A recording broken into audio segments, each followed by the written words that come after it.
Magandang araw mga kaibigan. Bigyan natin ng reaction opinion itong post ng Primer. Title, Bilyong-bilyong EDSA reblocking may bitak kagad. O, sira na ang repair. Yung ni-repair nila ang ating EDSA. Wala pang isang taon mula nang simulan ang bilyong pisong EDSA Road Reblocking Project, may mga bitak na agad na nakita sa kalsada.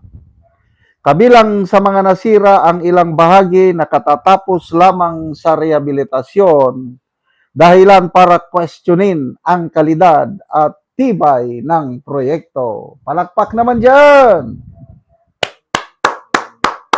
Dapat ito ang pangsona, yung totoo bang State of the Nation address. Oh. Ito yung caption, 1.2 billion EDSA rehabilitation. Sira na ulit in less than 1 year. Okay. To be sure, sinerch ko sa Google, sa AI, para hindi tayo ma-biktima ng fake news. Sabi ko, is it true that the 1.2 billion EDSA reblocking road project has already been damaged in just 1 year? Ito po ang sagot ng Google. Yes! Auntie Claire, pasok! Ito ang dapat nyong ipagmayabang na masipag ang Pangulo. Ano ba ito? DPWH, Secretary Vince Dizon, pasok!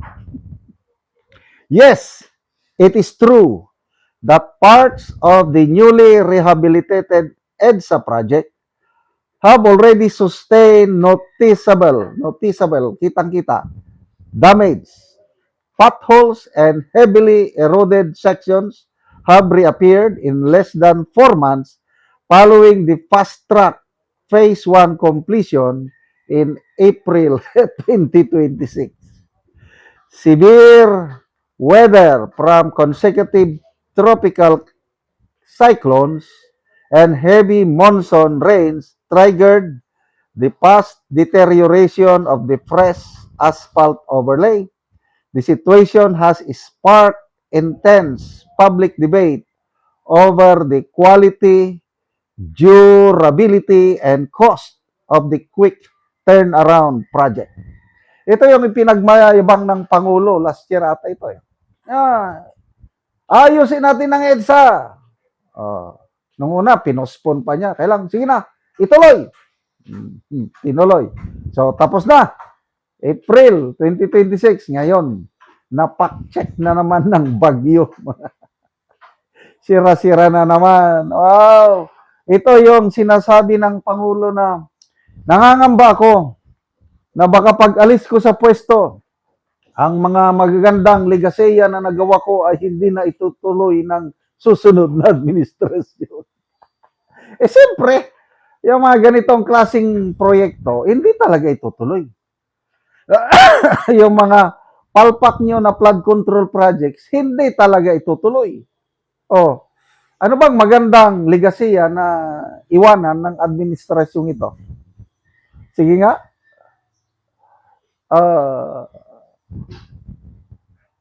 Wala akong maisip except isa. Yun lang, continuation ng NTF-ELCAC. Yung mga armadong makakaliwa na nasa bundok, halos hindi na sila nakakapanggulo ngayon.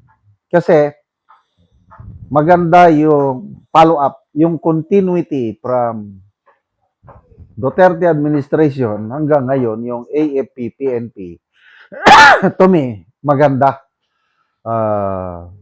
Sana, pag upo na ni BP Sara, tuluyan na talagang matapos itong local communist armed conflict na ito. Sa ngayon kasi, hindi matapos-tapos yung insurgency dahil pag may corruption, meron talagang discontent ang tao. Kaya, meron pa rin aakyat sa bundok.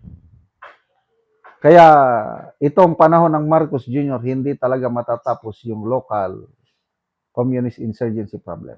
Panahon ni BP sa 2028. Ano ba? Meron pa kayong maisip na maganda? Space project. Yan ang iwanan niya.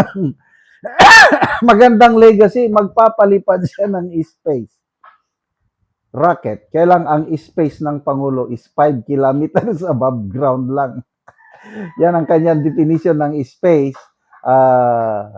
Taliwas sa international standard ng space, magpapalipad ka ng rocket 100 kilometers above sea level. Ang kanyang space program is ano yan?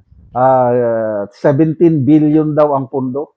Tapos hanggang ganun lang. But anyway, so, yan na po ang legacy. Grabing 1 year pa lang, sirang-sira na. Kaya ito, magbasa tayo ng mga comments.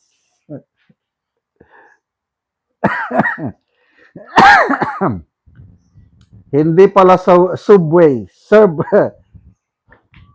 submerge, tatak, BBM yan. Baka nasa maleta na rin. O ayan, pinagtawanan ng Davao, mas malala pa pala talaga. May sumasabotahin na naman. Dumating na ang bagong Philippines. So yun, bagong Pilipinas, yan. At the end, Duterte ang may kasalanan. Oy, na-fact-check. Yes, fact-check. Kasi asfalto, naulanan lang, nasira na. Parang yung merong tulay sa Mindanao, the longest bridge in Mindanao, yung doon sa may Pangil Bay. Na, very proud ang Pangulo. Legacy. Inopen niya yung bridge na yon. Kanya daw yun.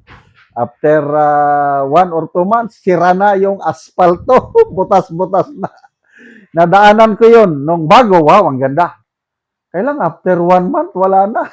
Yung mga asfalto na inilagay, talagang na-wash out. Ganyan na po yung BBM, Build Better More. Ganyan po ang kalidad ng kanila. Build better. Paano naging better na? Ay, nako. But anyway, magtiis na lang po tayo hanggang 2028. Salamat mga kaibigan sa inyong pagsubaybay sa channel nito. Nakakatulong kayo ng malaki sa Tribong Talandig ng Bukidnon dahil ang sweldo natin sa channel na ito is pantulong sa tribo. Namimigay tayo ng libreng yero at pako para makapagpatayo sila ng mas maayos na tirahan. Panoorin nyo ang video na ito. Kuya ang natagaan og yero si nanay, yang gitabangan kay tigulang na manggod. So siya ang nagdala sa yero ni nanay. Klaro gud yan. Si nanay ang tag-iya sa balay. So muna ni ang itsura sa balay ni nanay. Sa tagaan og yero oh. Muna na ang itsura sa iyang atop. Mga dagko na gid kay busto to oh. Para yung labi pinang kapidig. May kaayo, mga dagko na gid ang buslot. Pinanhuli panda. So kini si nanay kulang na ni siya og siya ang nagpuyo ani. Ining balay ngayon ani na ang itsura sa atop. Nanay, pila na ni katuig nanay ang imong balay? Ngayon ani na ang itsura. Pilo ni gali, uy, unga ida eh. Pila na nanay ni katuig nanay? 21 ni gali na tuig. 21 na katuig. So, ikaw ra ani nanay nagpuyo. Ikaw ra ani nagpuyo ning balaya. Dili na kay si nanay ka dungog. Kuan. Imong apo. Kung ang mga apo kay gatrabaho man na sila. Oh, pila ka bukang yung apo nanay nga gatulugan si mo ah? Opat. 4 ka buok. So, pila na rin nanay mong edad? 85. 85 na si nanay. So, inaani na ang itsura sa iyang atop. Salamat to Ginoo ta naka-atop kuha. Na-license so atop ko yan nga ludak-on. So, si nanay, dili siya kabalo mag Bisaya. So, tadaan dig siya. Salamat daw sa Ginoo sa nagtabang daw sa sin nga makaatop na siya.